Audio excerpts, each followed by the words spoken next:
All right, we're out in the shop today, bending up some, sorry for the sniffles there, but bending up a few of these, let's see, what do you want to call them?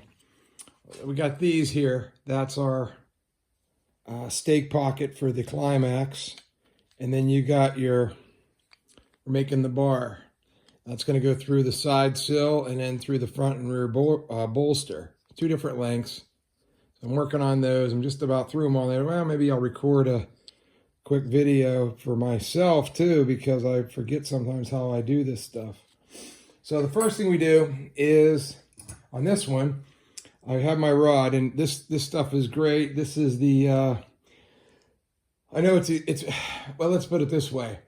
It's from the political signs that people put out. So it's always nice, volunteer to get some in your front yard, because then you can keep them. And then this is nice metal. It's 100 and it varies. It's 100 and anywhere from 145 to 160 thousandths. Works great though for these kind of projects. Truss rods on 1.5 inches. I use it for, I think it pretty much simulates a 3/4 bolt, I think, in 2.5 inch scale. But okay, so what I do is I just work out a way to get the right length. So I have my pin here that's the radius I was looking for to get on the inside here, and that works. That seems to match up nice, that small pin. There isn't a whole lot that comes with this set. This was one of the knockoff bender sets on Amazon. It wasn't that much. I've had this for a while, and boy, I use a heck out of it. Okay, so I measure off 2.25 inches, just that way from the pin out to the end. Give it a little bit of a twist, go to the first wheel, take that one off, go to the biggest one, put that on, bend, so I'm looking for 90 degrees. Oh, that's a problem with these things too. I got to do this, probably have to put it on the lathe. They put a nice chamfer on these wheels, you know, just to make it nice, but really it's a pain, because when you have small diameter stock, it rides over top sometimes, so that's a problem. Okay, so go ahead, pop that out. I go over here to my handy dandy sander, and I got myself my little Silver Streak pen. Love it. I have figured out the cut and try. It took me 2 shots, which actually isn't bad.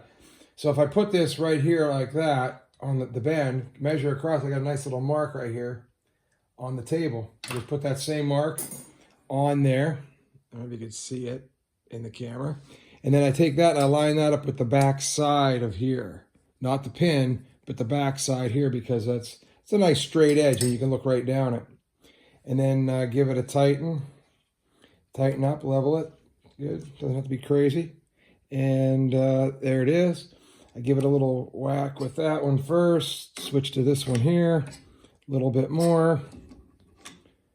Give it another one. Take it to 90. Looking good. Loosen it up. It's going to work. I don't drop the other piece. I don't even really need to test it, but I'll show you. And there we go. And then I just go to the bandsaw and lop it off the same length.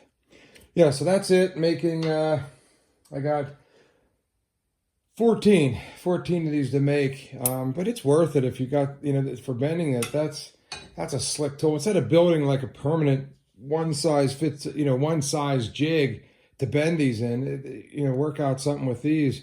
You know, it's just really nice. There's all kinds of pins that came with it, little pins for down in here. I don't even know some of this. I don't even know how it works, but that's really that's about it. I think that's all there is to say about that. I'm going to come back and I got to thread these, thread them, and then they'll go, then I will make a drill jig on the sills and so forth, so I can get the 2 holes in right. Want them in nice, and get the spacing right and get them level. And then that'll tighten down nice. And we'll have a good secure pocket. So there it is. Thanks for watching, and catch me on the next video.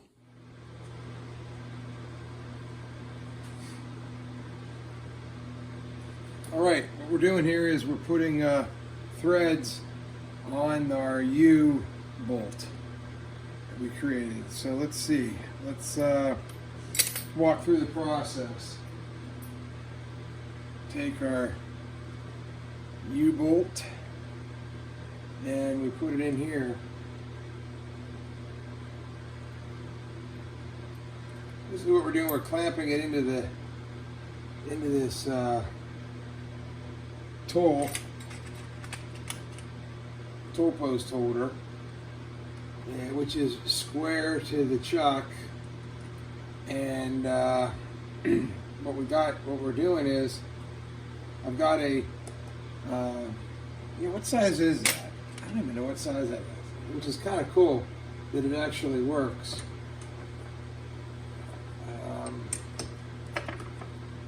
Let's see, what size? 1 inch. I probably should know that. So 1 inch socket in the chuck. And what we're doing is we are using that to spin the 832 die. And what we're going to do is we go in there and we start to lathe up. It turns it on slow, and then I'll go through the process. You can feel it starting to grab. Then I come out here and I sort of watch it go, and then I stop and then reverse, and it takes it back off.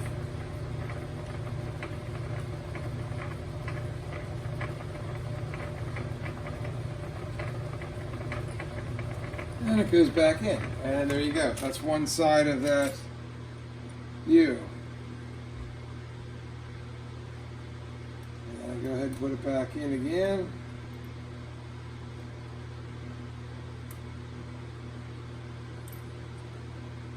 I have a tool bit here I have on the top of it, just so I have something flat to clamp it on.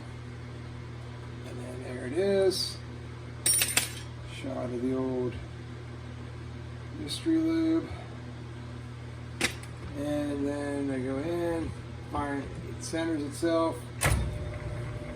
Feel it pulling in. Bring it back out.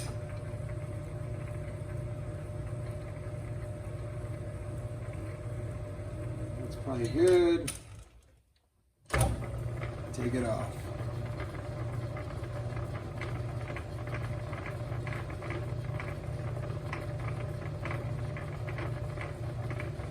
And just kind of get it to the end here. There it is. She's out. And that's about it. And then we just go ahead and switch it over. I got 14 of these to do. But yeah, there's some nice threads on there. So that's it. I hope that shows up. I'll walk through one more.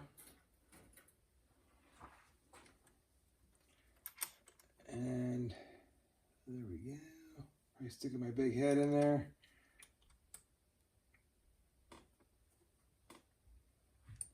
Clamp it down. Some anchor lube on. Go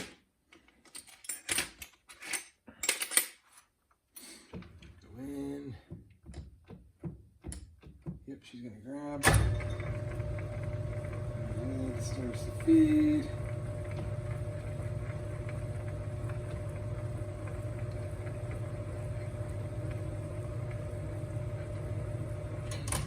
Stop there. What I'm using my gauge is I'm actually using the other side of the U-bolt, because it's going in. I can see about how far it's going. So I'm really going for about the thickness of the die. That's what I'm shooting for. And then I just reverse it off. It's the slowest speed too on the lathe. Back gear. I'll just put my finger here just so it doesn't come out, but stop it.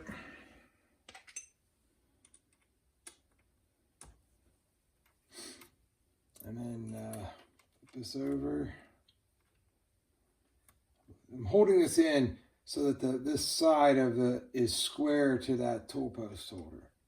That way I know we're getting it straight. It's going straight into the die.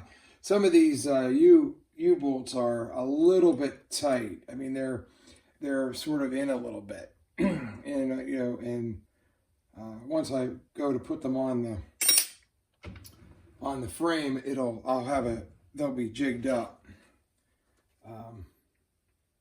So I'll have a jig where the holes are so we can line it up and go in. But yeah, that should. See, I'm pressing it against the bottom, and that's how I know it's going to start square. And I run it on. Stop it.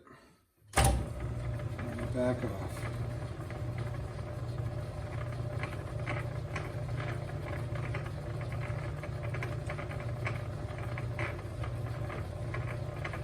$8.32. Works real nice for this size material. Yeah, so there you go. So I think we're going to call it. I don't need to do any more. So thanks for watching.